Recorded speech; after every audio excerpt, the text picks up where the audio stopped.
Hey guys, स्वागत है आपका जेंकिंस ऑटोमेशन के एक नए वीडियो में। तो आज हम बात करेंगे जेंकिंस में बैकअप कैसे लेते हैं। उसे हम रीस्टोर भी करके दिखाएंगे। तो कुछ टॉपिक जिसके बारे में आज हम डिस्कस करेंगे वो हैं, सबसे पहले why do we need backup, क्यों ज़रूरत होती है हमें किसी भी तरीके के बैकअप की, बैकअप कितने तरीके का होता है, फुल बैकअप, डिफरेंशियल बैकअप और इंक्रीमेंटल बैकअप में क्या फ़र्क है, और समझेंगे उसे डायग्राम के थ्रू। तो चलिए गाइज स्टार्ट करते हैं। तो सबसे पहला सवाल होता है कि किसी भी बैकअप की ज़रूरत क्यों होती है। तो किसी भी बैकअप की ज़रूरत इसलिए होती है ताकि हमारे पास एक डेटा का कॉपी रहे किसी भी अनफेवरेबल कंडीशन में।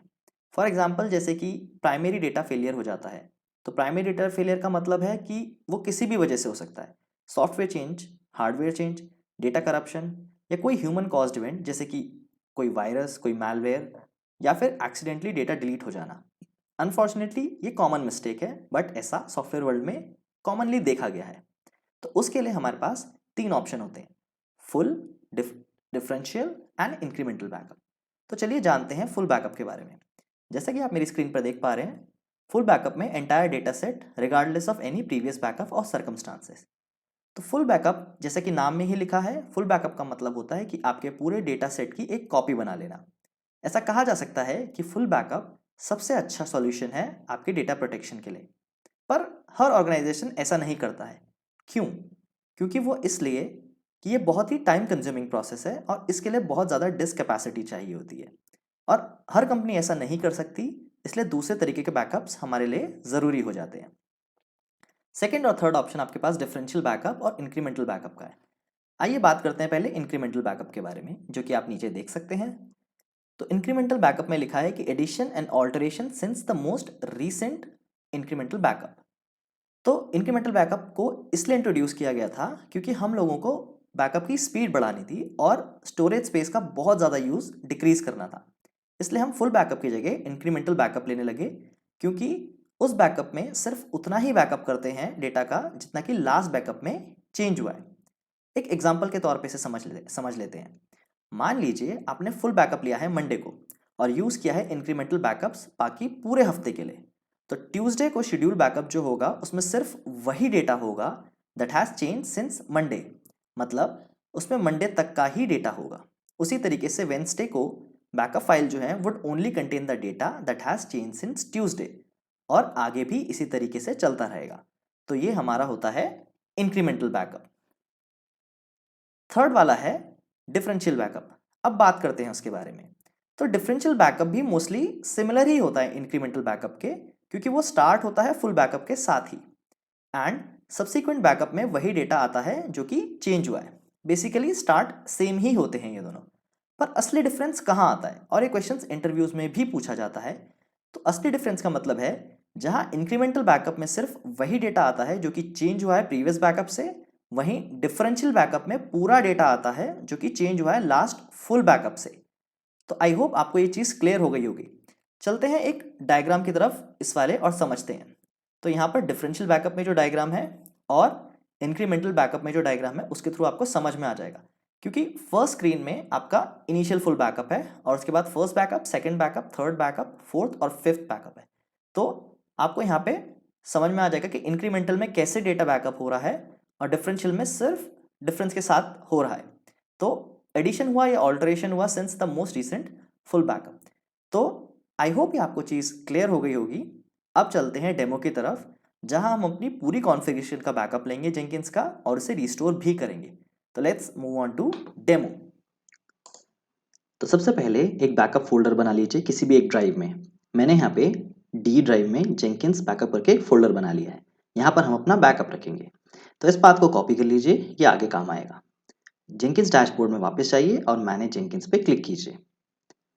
Once done, click on manage plugins. हम यहाँ पे एक प्लगइन इंस्टॉल करेंगे। तो अवेलेबल में जाइए और यहाँ पे टाइप कीजिए थिन बैकअप। यहाँ पर और भी ऑप्शंस होंगे आपके पास, पर आपको थिन बैकअप ही सेलेक्ट करना है। तो यहाँ पर सेलेक्ट कीजिए और कोई सा भी एक ऑप्शन कर लीजिए, download now and install after restart या install without restart. Once done, इसमें थोड़ा टाइम लग सकता है, मुझे काफ़ी समय लगा। उसके बाद इसे रीस्टार्ट कर दीजिए। मैं इसे फास्ट फॉरवर्ड कर देता हूँ आपके लिए। क्योंकि काफ़ी टाइम ले सकता है ये प्रोसेस आपके लिए।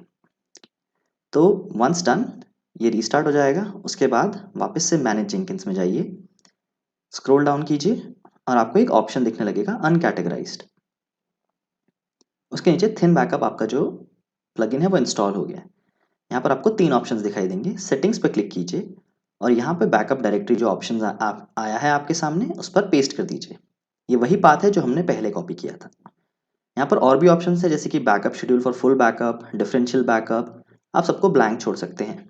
अभी हमें फुल बैकअप, अगर आपको राइट साइड में क्लिक करके देखना है तो बता सकता है कि आपको फुल बैकअप कब कब लेना है। तो उसके लिए क्रॉन एक्सप्रेशन है एक, वो कब कब एग्जीक्यूट हो सकता है, आप यहाँ पे डाल सकते हैं फुल बैकअप के लिए। सिमिलरली डिफरेंशियल बैकअप के लिए भी आप यही कर सकते हैं। It specifies the execution schedule in a cron notation. तो सेम चीज़ आप इसके लिए भी कर सकते हैं। अभी हम डिफरेंशियल बैकअप या फुल बैकअप जैसा कुछ नहीं करेंगे, तो इन्हें ब्लैंक ही रहने देते हैं। स्क्रॉल डाउन कीजिए, यहाँ पर आप फाइल एक्सक्लूड कर सकते हैं अगर आपको किसी भी तरीके की फाइल जो है वो बैकअप में नहीं चाहिए। अभी यहाँ पे बेसिकली 2 ऑप्शंस हैं जिन पे चेकड आउट है और उन्हीं को रहने दीजिए ऐसे का ऐसे ही। तो हम बाय डिफ़ॉल्ट लेंगे और सेव कर देंगे। बस यहाँ पे हमारा पहला स्टेप खत्म होता है। उसके बाद बैकअप नाउ पे क्लिक कीजिए, थोड़ा सा टाइम लगेगा और ये रिफ्रेश होएगा। जैसे ही रिफ्रेश हो जाए उसके थोड़े समय बाद अपने फोल्डर पे जाइए और आप देखेंगे यहाँ पे आपका जो फोल्डर था उसमें एक बैकअप क्रिएट हो गया। तो उसमें फुल से वो स्टार्ट होगा नाम और टाइम स्टैम्प होगा जो कि मेरी डेट है, और यहाँ पर भी जो एक डेट है वो देख सकते हैं।